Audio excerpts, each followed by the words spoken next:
Como sabemos o que os antigos guerreiros gregos usavam para a batalha? Está em A Ilíada. Heitor e Aquiles podem ter sido as estrelas do poema épico de Homero, mas seus capacetes, escudos e armas são o que ocupa o centro do palco. Como um poema épico sobre a guerra de Troia, aquele choque memorável de dois grandes exércitos ao redor da cidade de Troia, a Ilíada de Homero descreve muitos atos de combate. Destes, a batalha climática para a qual toda a ação épica tem sido conduzida é o duelo feroz entre o grego Aquiles e o troiano Heitor. Apesar de suas personalidades muito diferentes, os dois homens compartilham traços gerais. Ambos são nobres. Aquiles é filho de uma deusa e do rei da Tessália. Heitor é filho do rei e da rainha de Troia. Ambos são os guerreiros excepcionais de seus respectivos exércitos. Ambos os homens são jovens e honrados em suas diferentes maneiras, e ambos os homens, como o épico se esforça para mostrar, querem desesperadamente viver. Para ambos, seu confronto final é altamente pessoal. A devastação perpetrada por Aquiles contra o exército troiano e seus aliados custou a vida dos próprios irmãos e cunhados de Heitor. Heitor, por sua vez, matou o camarada mais próximo de Aquiles, Patroclo. E improvável, os dois heróis também compartilham brevemente um espetacular conjunto de armaduras. Como Heitor veio a usá-la e as consequências de fazê-lo, respondem por um dos temas mais dramáticos de todo o épico. A causa da guerra de Troia, notoriamente, foi a fuga da bela Helena, rainha da cidade grega de Esparta, com Paris, irmão de Heitor, e um belo príncipe do reino asiático de Troia. Enquanto Helena e Paris são os catalisadores da ação em A Ilíada, sua decisão de se casar está 10 longos anos atrás deles quando o épico começa. O poema foca nas consequências trágicas de seu ato precipitado de paixão, a guerra em si. Assim, os temas de A Ilíada são o engajamento implacável de exércitos, de guerreiros individuais travados em batalha perpétua, de preparação constante e recuperação do combate, e o custo em termos humanos desse combate, a matança e a morte, e a raiva e a tristeza que as mortes incorrem. Pela melhor estimativa, a Ilíada foi composta por volta de 750 a 700 a.C., mas esta composição final seguiu pelo menos 5 séculos de narrativa oral por gerações de poetas antes de Homero. A tradição épica, que culminou no poema então, tinha raízes profundas na Idade do Bronze, assim chamada porque as sociedades dessa época faziam ou comercializavam objetos feitos da liga de cobre-estanho que constitui esse metal. Este foi um grande avanço tecnológico que revolucionou a produção de ferramentas agrícolas e de trabalho, objetos domésticos, joias, objetos de culto e armas de guerra. O bronze é mais duro que o cobre, mais duro que o ferro, e lanças com pontas de bronze fixadas em hastes de madeira, flechas com pontas de bronze e espadas de bronze para cortar e estocar, eram objetos de enorme utilidade, prestígio e valor. Da mesma forma, armaduras de bronze, capacetes para a cabeça, escudos e couraças para o corpo, grevas para as canelas, eram a melhor chance de proteção de um guerreiro contra as armas duras de bronze que ele encontraria no campo de batalha. Dado seu assunto, não é surpreendente que haja descrições mais detalhadas de armamentos e armas na Ilíada do que de qualquer outra classe de objeto. De todas as armas descritas, nada se compara à armadura de Aquiles, que possui 2 conjuntos de armaduras no épico. Cada um é inigualável e corresponde a 2 estágios distintos de seu engajamento com a guerra. Primeiro, como o combatente mais temerosamente eficaz dos gregos. Segundo, quando ele se retira da luta furioso com seu comandante-chefe Agamenon, que confiscou seu prêmio de guerra, uma mulher chamada Briseis, a quem Aquiles afirma amar. Nascido da deusa Tétis e do rei mortal Peleu, Aquiles é um semideus, um corte acima de todos os outros heróis, em quem nenhum sangue divino ou ícor flui, e ainda assim, como eles, ele é mortal. No entanto, seu relacionamento próximo com os deuses olímpicos lhe traz vantagens. Sua mãe tem acesso direto a Zeus, o rei dos deuses, e pode pedir favores a ele para seu filho, ignorando a rota usual de oferecer orações. No campo de batalha, Aquiles está equipado como nenhum outro. Seus cavalos de guerra divinos, um presente de casamento do deus Poseidon para seu pai, foram gerados pelo vento oeste. Sua lança de freixo, sua marca registrada que nenhum outro herói é forte o suficiente para empunhar. Foi um presente de casamento para seu pai do centauro Quirón. Ele possui uma armadura estupenda, uma maravilha de se ver, uma coisa de beleza. A armadura que os deuses deram a Peleu, como mais um presente de casamento. Mais notável parece que Aquiles tem uma escolha de destinos, que é revelada quando seus camaradas vêm aos seus aposentos para implorar que ele retorne à batalha. Aquiles se recusa, e em um discurso importante, ele declara que sabe que perderá sua vida se retornar. Pois minha mãe me diz, a deusa Tétis dos pés de prata, que 2 destinos me levam ao fim da morte. Se eu permanecer aqui para lutar ao redor da cidade dos troianos, meu retorno para casa estará perdido, mas minha glória será imorredoura. Mas se eu voltar para casa, para a terra amada de meu pai, a glória extraordinária estará perdida para mim, mas minha vida será longa. Assim, a armadura que Peleu deu a Aquiles fica ociosa, e, por causa de sua ausência, a maré da batalha se volta contra os gregos, a quem Homero chama de aqueus. Por fim, Patroclo faz um pedido desesperado e fatal a Aquiles. Ele pede para tomar emprestada a armadura distintiva, com a esperança de que, comparando-me a você, os troianos se abstenham de lutar e os filhos guerreiros dos aqueus respirem em sua extremidade. Relutantemente, Aquiles acede ao apelo de seu querido amigo. Vestindo a armadura de marca registrada de Aquiles, Patroclo parte para a batalha contra Troia. O heroísmo de Patroclo resulta no desejado alívio para os aqueus, mas também em sua própria morte, que é amplamente possibilitada pelo deus Apolo, um defensor inflexível dos troianos. Coberto em névoa espessa, Apolo o encontrou.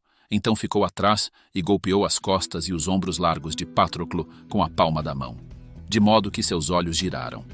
De sua cabeça, Febo Apolo golpeou o capacete, e rolando sob os cascos dos cavalos, ele soou ressoando, com 4 chifres, olhos fundos, a crista de crina de cavalo contaminada com sangue e poeira.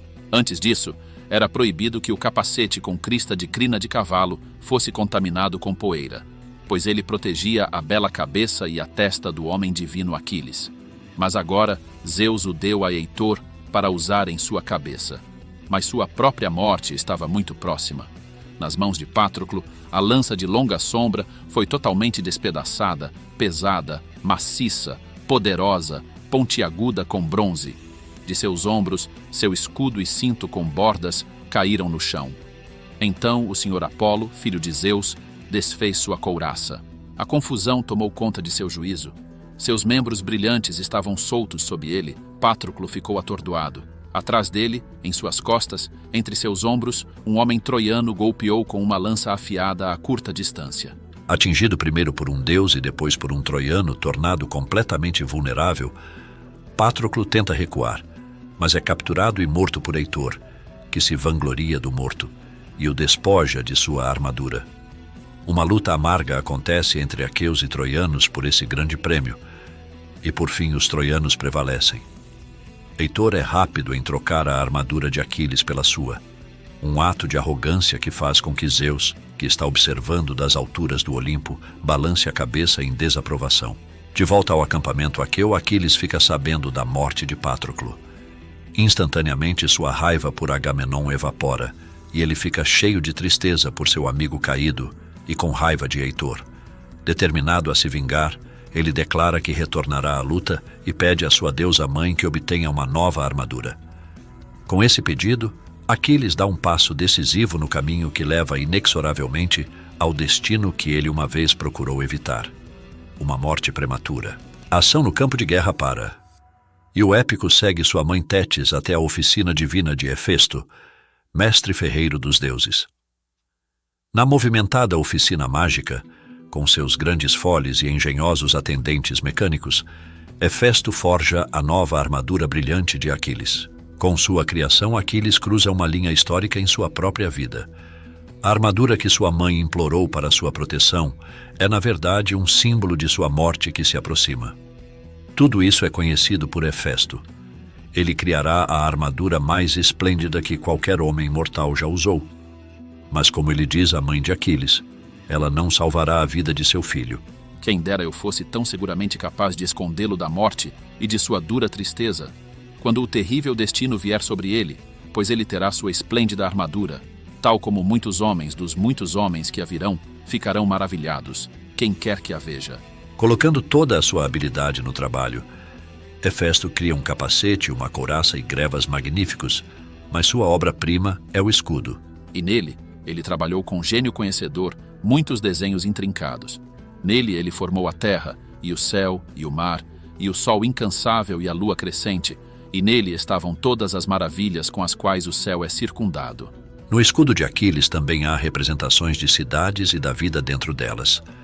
Casamentos, conselhos, pastores com seus rebanhos, fazendas e vinhedos.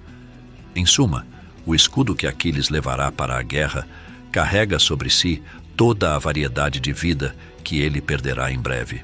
Pisando novamente na planície troiana, Aquiles abre caminho em chamas através da luta até que o destino o coloca cara a cara com Heitor, que está usando a armadura que ele tirou de Patroclo. Enquanto Heitor observa Aquiles se aproximando, sua coragem se quebra e ele brevemente contempla deixar de lado sua armadura completamente e, nu como ele estaria, oferecer termos a Aquiles. Mas essa fantasia passa e, incitado por Atena disfarçada de seu próprio irmão, Heitor se levanta para lutar. Assim como uma estrela se move entre outras estrelas no leite turvo da noite, Héspero, a estrela vespertina, a estrela mais bela que existe no céu, assim a luz brilhava da ponta de lança bem pontiaguda que Aquiles sacudia em sua mão direita, inclinado a fazer o mal para Heitor, examinando sua bela carne, onde ela poderia melhor ceder. Os estudiosos acreditam que na tradição pré-homérica, a lança de madeira de freixo, marca registrada de Aquiles, tinha poderes mágicos, como nunca errar o alvo ou retornar ao seu dono após ser arremessada. Mas na Ilíada é apenas uma arma formidável. Da mesma forma, os cavalos divinos de Aquiles podem correr como o vento, mas na Ilíada eles não podem carregá-lo da morte. Da mesma forma, há indícios de que na tradição pré-homérica a armadura de Aquiles também era mágica, tornando o herói que a usava invencível. Essa teoria dá sentido às circunstâncias bizarras da morte de Patroclo. Nenhum outro herói é atingido por um deus como Apolo atinge Patroclo, e seu propósito ao fazer isso parece ser não apenas atordoar Patroclo, mas despojá-lo da armadura mágica de Aquiles. Agora, enquanto Aquiles e Heitor se encaram, todo o corpo de Heitor está vestido com essa mesma armadura, exceto no ponto onde a clavícula segura o pescoço dos ombros. Ali mostrou sua garganta. Precisamente nesse ponto, Aquiles ataca, ferindo mortalmente Heitor. O olhar predatório de Aquiles sobre a carne de Heitor é simplesmente uma função de suas habilidades estratégicas como guerreiro, ou outro resquício de uma versão mais antiga na qual Heitor usava sua armadura mágica, e Aquiles tinha que buscar o único nicho de vulnerabilidade? O poeta final da Ilíada, herdando uma tradição épica que tinha pelo menos meio milênio de idade, sem dúvida tinha à sua disposição recursos que agradavam ao público, como cavalos mágicos, poções mágicas, capas de invisibilidade e armaduras mágicas para proteger os heróis favoritos de sua história. Mas Homero, ao que parece, aspirava a algo mais profundo. Em sua narrativa, até mesmo um semideus como Aquiles é feito de carne que pode ser ferida e sangue que pode fluir. A Ilíada, herdada de Homero, foi aprimorada para negar ao público qualquer evasão de sua mensagem. A guerra é um negócio assustador, e nem mesmo os heróis escaparão ilesos. O que você achou? Deixe sua opinião abaixo nos comentários. Ela é muito importante para o canal. Se você gostou do conteúdo, compartilhe o vídeo com seus amigos e conhecidos. Um forte abraço. Nos vemos em breve. Até lá.